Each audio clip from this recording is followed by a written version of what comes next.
अगर आपके बेडरूम की दीवार एक पुराने कब्रिस्तान से जुड़ी हुई हो तो क्या आप चैन से सो पाएंगे?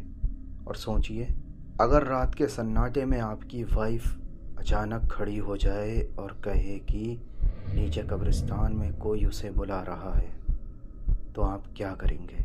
ये कोई कहानी नहीं है दोस्तों, बल्कि ये समीर की एक सच्ची आप बीती है, जिसके घर की दीवारों ने उनके साथ कुछ ऐसा किया। आज भी उनके पड़ोसी रात के अंधेरे में रोने की आवाज़ें सुनते हैं। तो अपना दिल पकड़ कर बैठिए, क्योंकि आज की ये सच्ची कहानी शुरू होने वाली है। समीर और उनकी वाइफ प्रिया ने 2024 की शुरुआत में एक फ्लैट लिया था। फ्लैट बहुत ही ज़्यादा सुंदर था। उसकी बालकनी से काफ़ी ग्रीनरी दिखती थी, लेकिन बस एक ही बात अजीब थी। उस सोसाइटी की पिछली दीवार एक सदियों पुराने कब्रिस्तान से जुड़ी हुई थी। शुरुआत में सब नॉर्मल था, पर कहते हैं ना कि जब आप मौत के इतने करीब रहते हो तो मौत की ठंडक धीरे धीरे आपके घर में उतरने लगती है। शादी के लगभग कुछ ऐसे ही 6 महीने गुजरे थे कि एक दिन अचानक घर का माहौल बदलने लगा। प्रिया को अक्सर लगता कि कोई उसे किचन में काम करते वक्त पीछे से देख रहा है। जैसे ही वो मुड़कर देखती तो वहाँ कोई नहीं होता। और फिर एक रात समीर ऑफिस का काम कर रहा था कि अचानक उसे महसूस हुआ कि कमरे का टेम्परेचर एकदम गिर गया, और इतनी ठंडक उसने महसूस की कि उसकी सांस से धुआं निकलने लगा। वो उठा और उसने अपना एसी चेक किया तो एसी भी बंद था कि तभी उसे बालकनी के कांच पर कुछ दिखा।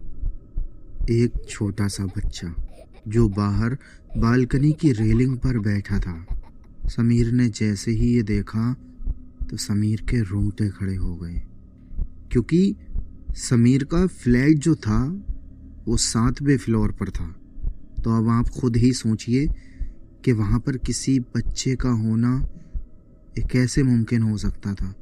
समीर जैसे ही बालकनी के पास गया और उसने पर्दा हटाया तो वहाँ कोई नहीं था। सिर्फ कब्रिस्तान की खामोशी और सन्नाटे में गूंजती एक अजीब सी सरसराहट थी।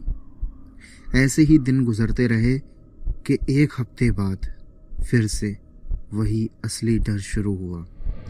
रात के 2:15 हुए थे कि अचानक प्रिया की आंख खुली, क्योंकि उसे बालकनी का दरवाज़ा खुलने की आवाज़ आई। उसने उठकर देखा कि समीर बेड पर नहीं है, तो वो घबराकर बालकनी की तरफ भागी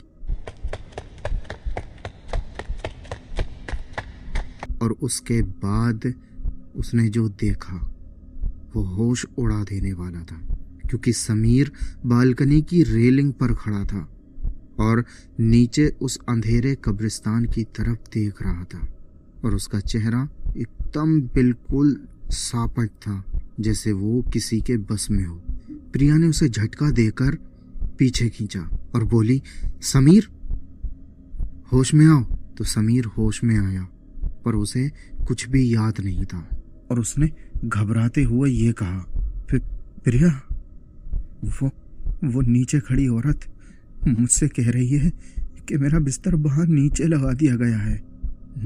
मुझे वहीं सोना है। बस उसी रात दोनों ने तय किया कि वो अब इस घर में नहीं रहेंगे।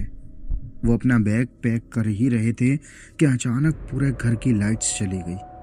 समीर ने अपने फ़ोन की फ्लैश जलाई तो देखा कि उनके बेडरूम की दीवार पर, जो कब्रिस्तान की साइड थी, उस पर मिट्टी लगी हुई है, ताज़ी मिट्टी, जैसे किसी ने कब्र से निकालकर दीवार पर हाथ मारे हो।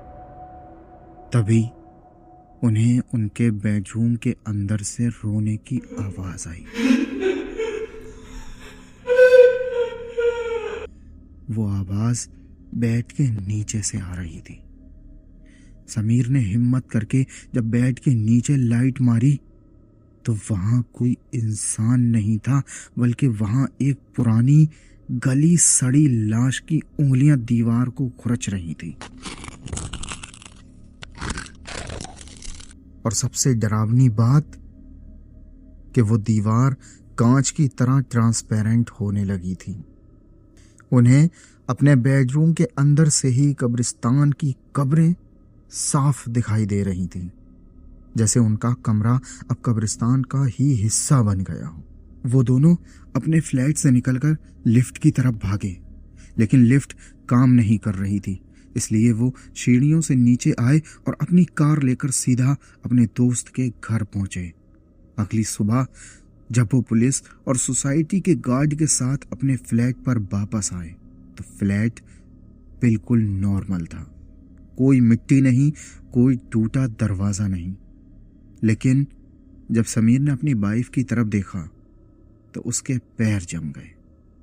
लेकिन जब समीर ने अपनी वाइफ की तरफ देखा तो उसके पैर जम गए। प्रिया ने वही सूट पहना था जो वो रात को पहनी थी, लेकिन उसके बालों में और उसके नाखूनों में वही कब्रिस्तान की ताज़ी मिट्टी फंसी हुई थी जो रात में थी, जो उसने दीवार पर देखी थी। अब समीर ने डरते हुए प्रिया से पूछा, प्रिया, ये मिट्टी कहाँ से आई?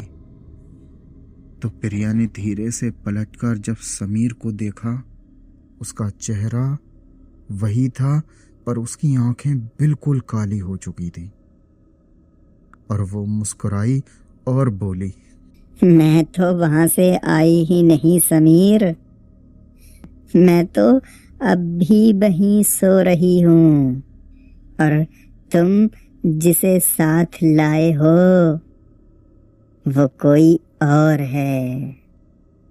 समीर ने जब पीछे मुड़कर कार की बैक सीट पर देखा तो वहां प्रिया की असली लाश पड़ी थी, जो मिट्टी से सनी हुई थी। जो औरत उसके सामने खड़ी थी वो सिर्फ एक परछाई थी, जो अब धीरे धीरे धुआं बनकर हवा में घुल रही थी। दोस्तों, समीर आज भी उस सदमे से बाहर नहीं आ पाया है और वो फ्लैट आज भी बंद है और लोग कहते हैं कि आज भी रात को वहां से किसी के रोने की आवाज़ आती है। क्या आपने कभी अपने घर में कुछ अजीब महसूस किया है? हमें कमेंट्स में ज़रूर बताएं। अगर आपको ये रियल इंसिडेंट डरावना लगा तो वीडियो को लाइक करें, दोस्तों के साथ शेयर करें और ऐसे ही असली किस्से सुनने के लिए हमारे चैनल को सब्सक्राइब करके बेल आइकन ज़रूर दबाएं। सावधान रहें, क्योंकि अंधेरा हमेशा खामोश नहीं होता। Good night.